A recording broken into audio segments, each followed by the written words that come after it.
Assalamualaikum warahmatullahi wabarakatuh. Kami dari kelompok 4 akan mempresentasikan materi yang berjudul Bagaimana Nilai dan Norma Konstitusional Undang-Undang Negara Republik Indonesia 1945 dan Konstitusionalitas Ketentuan Perundang-undangan di bawah Undang-Undang Dasar.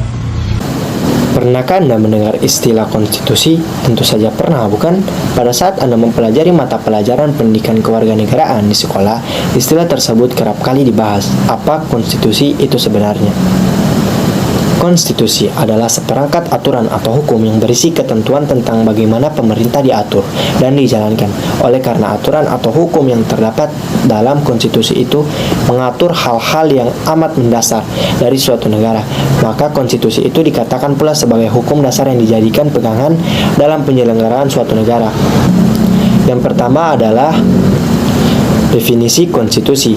Merujuk pandangan Lord James Price, yang dimaksud dengan konstitusi adalah suatu kerangka negara yang diorganisasikan melalui dan dengan hukum, yang menetapkan lembaga-lembaga yang tetap dengan mengakui fungsi-fungsi dan hak-haknya. Strong, yang menganut paham modern, secara tegas menyamakan pengertian konstitusi dengan undang-undang dasar. Rumusan yang dikemukakannya adalah konstitusi itu merupakan satu kumpulan asas-asas mengenai kekuasaan pemerintah, hak-hak yang diperintah, dan hubungan antara keduanya. Rumusan CF. Yang kedua adalah fungsi konstitusi.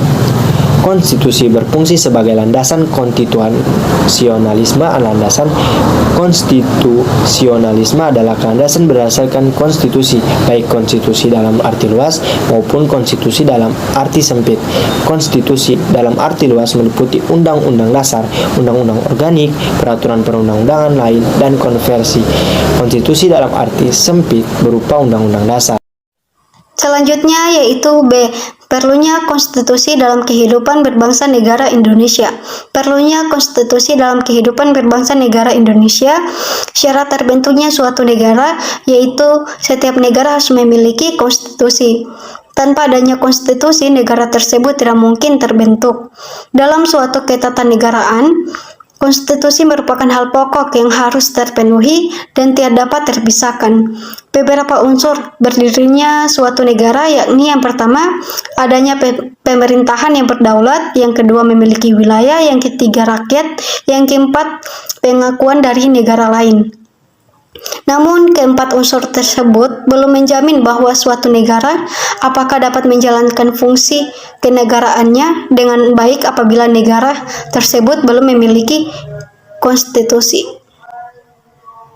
Baik, saya akan menjelaskan sumber historis sosiologi politik tentang konstitusi dalam kehidupan berbangsa dan bernegara. Setiap kekuasaan pasti memiliki kecenderungan untuk berkembang menjadi sewenang-wenangnya, seperti dikemukakan oleh Lord Acton. Ini alasan mengapa diperlukan konstitusi dalam kehidupan berbangsa negara Indonesia, yakni untuk membatasi kekuasaan pemerintah agar tidak memerintah dengan sewenang-wenangnya.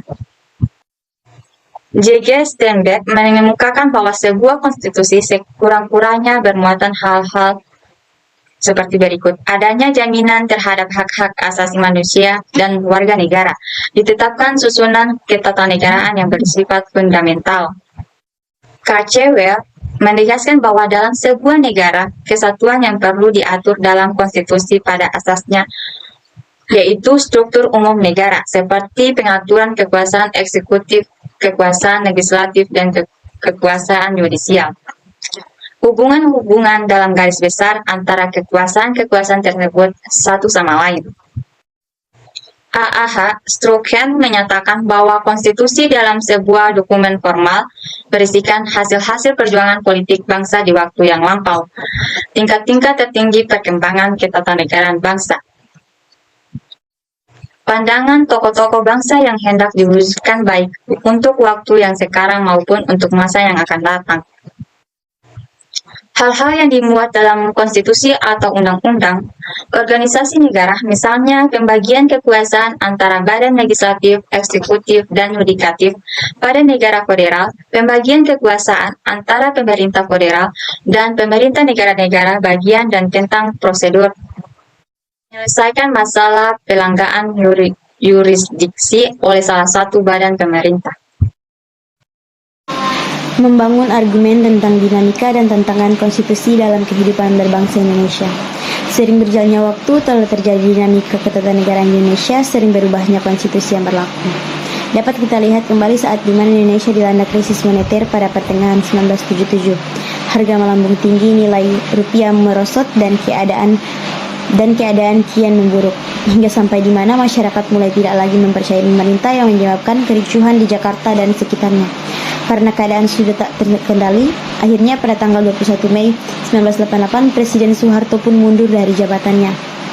Hal itu menjadi awal dari era reformasi. Pada tahun 1988 mulailah muncul berbagai tuntutan reformasi di masyarakat, seperti mengamandemen UUD NRI 1945, menghapuskan doktrin dui fungsi Angkatan Bersenjata Republik Indonesia, menegakkan supremasi hukum, penghormatan hak asasi manusia atau HAM, serta pemberantasan korupsi, kolusi dan nepotisme atau KKN, melakukan desentralisasi dan hubungan yang adil antara pusat dan daerah, mewujudkan kebebasan pers, mewujudkan kehidupan demokrasi. Dan sering dengan perkembangan tuntutan perubahan Undang-Undang NRI 1945 menjadi kebutuhan semua bangsa Indonesia. Perubahan tersebut tentunya memiliki latar belakang serta tujuan yang jelas, yakni sebagai berikut. Latar belakang: kekuasaan tertinggi di MPR, kekuasaan yang sangat besar pada presiden, pasal-pasal yang berlaku masih multi tafsir, kewenangan pada presiden untuk mengatur hal-hal penting dalam undang-undang. Tujuannya untuk menyempurnakan tatanan negara, kedaulatan rakyat, HAM, pembagian kekuasaan, kesejahteraan sosial, eksistensi negara, demokrasi dan hukum, hal-hal lain sesuai dengan perkembangan aspirasi serta kebutuhan bangsa. Melihat hal tersebut, MPR melakukan perubahan secara bertahap dan sistematis dalam 4 kali perubahan, yaitu perubahan pertama pada sidang umum MPR 1999, perubahan kedua pada sidang tahun MPR 2000, perubahan ketiga pada sidang tahun MPR 2001, perubahan keempat pada sidang tahun MPR 2002. Konstitusi yang pernah berlaku di Indonesia: Undang-Undang Dasar 1945 pada tanggal 18 Agustus 1945 sampai 27 Desember 1949. Konstitusi RIS 1949 pada tanggal 27 Desember 1949 sampai 17 Agustus 1950. UUDS 1950 sampai pada tanggal 17 Agustus 1950 sampai 5 Juli 1959. UUD 1945 5 Juli 1959 sampai 11 Maret 1966. UUD 1945 setelah amandemen pada tanggal 19 Oktober 1999 sampai sekarang. Berikut adalah beberapa macam-macam konstitusi. Undang-Undang 1945. Konstitusi pertama, konstitusi tertulis dan konstitusi tidak tertulis, written constitution and written constitution. Yang kedua, konstitusi fleksibel dan konstitusi rigid. Yang ketiga, konstitusi derajat tinggi dan konstitusi derajat tinggi. Yang keempat, konstitusi negara serikat dan negara kesatuan. Yang kelima, konstitusi pemerintah presidensial dan pemerintah parlementer. Tujuan-tujuan konstitusi negara Indonesia diklasifikasikan menjadi 3 tujuan, yaitu konstitusi bertujuan untuk memberikan pembatasan sekaligus pengawasan terhadap kekuasaan politik. Yang kedua, konstitusi bertujuan untuk melepaskan kontrol kekuasaan dari penguasa itu sendiri. Yang ketiga, konstitusi bertujuan memberikan batasan-batasan ketetapan bagi para penguasa dalam menjalankan kekuasaannya. Lembaga-lembaga negara, Undang-Undang Dasar Negara Republik Indonesia tahun 1945 sebagai konstitusi.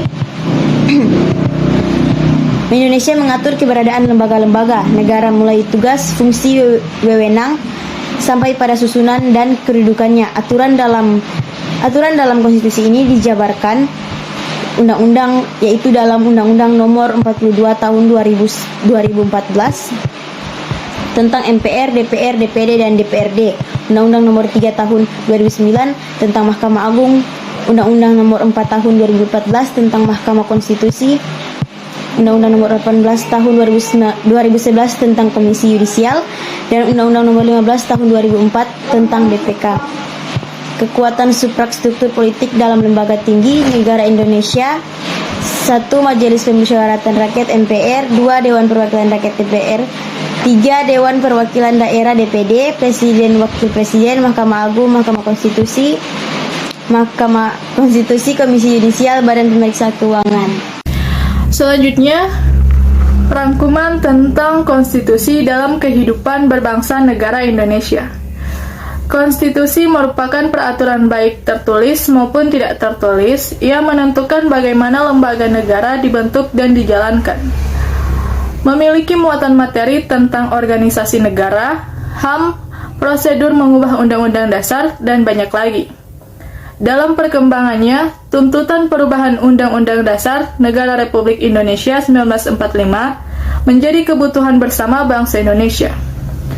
Dasar pemikiran perubahan Undang-Undang Dasar Negara Republik Indonesia 1945 ialah kekuasaan tertinggi di tangan MPR. Undang-Undang Dasar Negara Republik Indonesia 1945 menempati urutan tertinggi di hukum Indonesia. Yang terakhir yaitu praktik kewarganegaraan.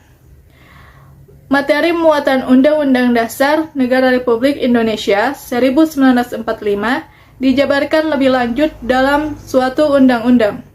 Hal ini karena norma yang ada dalam Undang-Undang Dasar Negara Republik Indonesia 1945 berisi aturan yang bersifat pokok dan garis-garis besar saja. Misalnya aturan tentang HAM dalam pasal 28 ayat 5 yang berbunyi, untuk menegakkan dan melindungi hak asasi manusia sesuai dengan prinsip negara hukum yang demokratis, maka pelaksanaan hak asasi manusia dijamin, diatur, dan dituangkan dalam peraturan perundang-undangan. Untuk menjabarkan norma tersebut, disusunlah undang-undang pelaksanaannya. Misal dengan Undang-Undang Nomor 39 Tahun 1999 tentang HAM.